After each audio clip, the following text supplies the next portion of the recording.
ഓരോ കെട്ടിട നിർമ്മാണവും വളരെ സൂക്ഷ്മതയോടെയും സുതാര്യവുമായാണ് Propsol builders and developers deal ചെയ്യുന്നത്. ഇന്ന് നമുക്കൊരു സൈറ്റ് വിസിറ്റാണ്. കണ്ണൂർ അലവിലിൽ days special school and palliative കെയറിനായി നിർമ്മിക്കുന്ന ബിൽഡിംഗ് കൺസ്ട്രക്ഷൻ സൈറ്റിലാണ് നമ്മളുള്ളത്.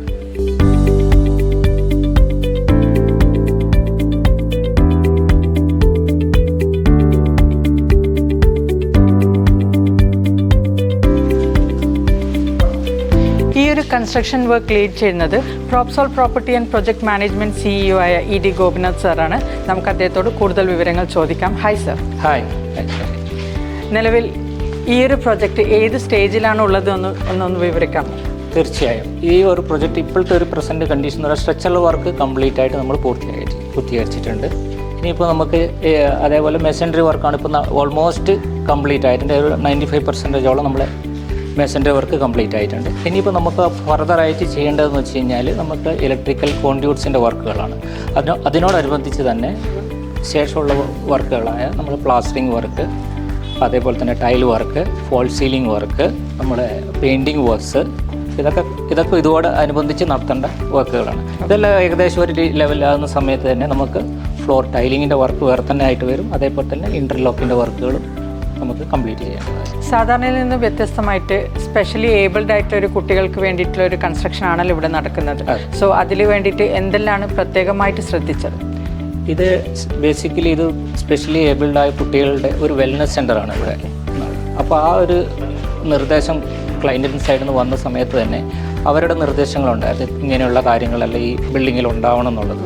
അപ്പോൾ അതനുസരിച്ചുള്ള സ്പേസും കാര്യങ്ങളെല്ലാം ഇൻക്ലൂഡ് ചെയ്തിട്ടാണ് നമ്മൾ ഓരോ റൂമും ഇതിനകത്തിരിക്കുന്നത് ഡിസൈൻ ചെയ്തിരിക്കുന്നത്. കൂടെ തന്നെ ഇൻറ്റീരിയർ ഡിസൈനറായ ആൾക്കാരുടെ നിന്നും ഒപ്പീനിയൻ എടുത്തിട്ടാണ് വേണ്ട കാര്യങ്ങളെല്ലാം ഇവിടെ ചെയ്തിരിക്കുന്നത്.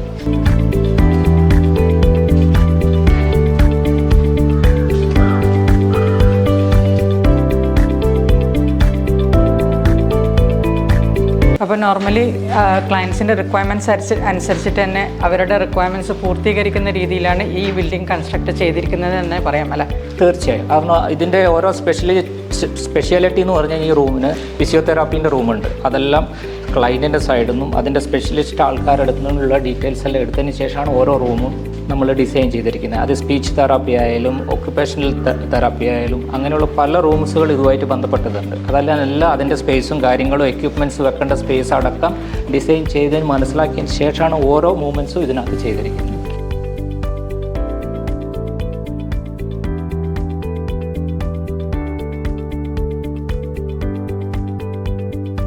നോർമലി എന്തെങ്കിലും കൺസ്ട്രക്ഷൻ നടക്കുമ്പോൾ അല്ലെങ്കിൽ ഓരോ കൺസ്ട്രക്ഷൻ നടക്കുമ്പോഴും പ്രോപ്സോൾ എന്തെങ്കിലും പ്രത്യേകമായിട്ട് അങ്ങനെ ശ്രദ്ധിക്കാറുണ്ടോ? ഒരു പ്രൊജക്റ്റ് നമ്മൾക്ക് അവാർഡായതിനു ശേഷം ഫസ്റ്റ് നമ്മൾ എന്താണ് ചെയ്യുന്നതെന്ന് വെച്ച് കഴിഞ്ഞാൽ അതിൻ്റെ പ്രോപ്പറായിട്ടുള്ള ഒരു ലാൻഡ് സർവേ നമ്മൾ കൃത്യമായിട്ട് ചെയ്യും. ആ ലാൻഡ് സർവേ ചെയ്തതിന് ശേഷം നമ്മൾ അടുത്തുള്ള പ്രൊസീജിയർ എന്നുള്ള രീതിയിൽ നമ്മൾ അതിന് ശേഷമുള്ള സൈറ്റ് ക്ലീനിങ്ങും കാര്യങ്ങളും അതിനുശേഷം ലാൻഡ് ലെവലിങ്ങും കാര്യങ്ങളിലേക്ക് പോകും. അപ്പോൾ അതിനുശേഷം നമ്മൾ ആർക്കിടെക്ചറലും സ്ട്രക്ചറൽ ഡ്രോയിങ്ങും പ്രകാരമുള്ള ഡ്രോയിങ്സ് ഇംപ്ലിമെൻറ്റ് ചെയ്യാനുള്ള മാർക്കിങ് കാര്യങ്ങളുമായിട്ട് മുന്നോട്ട് പോകും. അപ്പോൾ അതിനുകൂടെ തന്നെ നമ്മൾ സ്ട്രക്ചറൽ ഡ്രോയിങ്ങിൽ ഈ സോയിൽ ടെസ്റ്റ് നമ്മൾ നടത്തും. ഈ ഫൗണ്ടേഷൻ ഇവിടെ ഏത് രീതിയിലുള്ള ഫൗണ്ടേഷൻ അവിടത്തേക്ക് ഉപയോഗിക്കാൻ പറ്റും എന്നുള്ള രീതിയിൽ, വെതർ നമുക്കത് പൈലായിട്ട് പോകണോ അല്ലെ നോർമൽ ഫൗണ്ടേഷൻ വേണോ അല്ലെങ്കിൽ കുറച്ചും കൂടി ഡീപ്പായിട്ടുള്ള ഫൗണ്ടേഷനിലേക്ക് പോകണോ. അപ്പോൾ അതിന് മുന്നോടിയായിട്ട് നമ്മൾ ഫസ്റ്റ് ഇതിൻ്റെ ഒരു സോയിൽ ടെസ്റ്റ് ചെയ്ത് അതിൻ്റെ റിസൾട്ട് എടുത്തതിന് ശേഷമുള്ള രീതിയിലേക്ക് അതിന് ശേഷമാണ് നമ്മൾ സ്ട്രക്ചറിൻ്റെ ഡിസൈനിലേക്ക് പോകുക. സ്ട്രക്ചർ വൺസ് ഡിസൈൻ വന്നതിന് ശേഷം നമ്മൾ അതിൻ്റെ കറക്റ്റായിട്ടുള്ള ഇത് പ്രകാരമുള്ളത് എക്സ്കവേഷനും കാര്യങ്ങളെല്ലാം പ്രൊവൈഡ് ചെയ്ത് ഫൗണ്ടേഷൻ വർക്കിലേക്ക് നമ്മൾ നീങ്ങും. അതിന് ആപ്റ്റായിട്ടുള്ള മെറ്റീരിയലും കാര്യങ്ങളും അത് ക്ലയൻറ്റുമായിട്ട് ഇന്ന് ഡിസൈഡ് ചെയ്തിട്ടുള്ള ഓരോ അപ്രൂവ്ഡ് മെറ്റീരിയൽസും ഉണ്ട്. ഈവൻ നമ്മൾ പ്രൈമറി സ്റ്റീൽസാണ് നമ്മളെ കൺസ്ട്രക്ഷൻ ഉപയോഗിക്കുന്നത്. സിമെൻ്റ് ആയാലും അങ്ങനെയൊക്കെ ഉണ്ട്. അപ്പോൾ ഏതൊക്കെയാണ് സ്പെസിഫൈഡ് എന്നുള്ള ക്ലയൻറ്റുമായിട്ട് ഡിസ്കസ് ചെയ്ത് ഒരു എഗ്രിമെൻ്റ് ആക്കിയതിന് ശേഷമാണ് ഓരോ മെറ്റീരിയൽ നമ്മൾ പ്രൊക്യൂർ ചെയ്യുന്നതും അത് സൈറ്റിൽ ഇംപ്ലിമെൻറ്റ് ചെയ്യും. Thank you sir.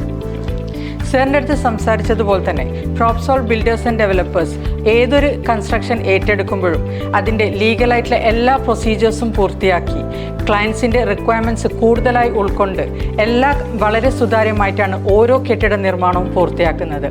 കൂടുതൽ സൈറ്റിൻ്റെ അപ്ഡേഷനുമായി നമുക്ക് വീണ്ടും കാണാം. Until then it's me signing off. Thank you.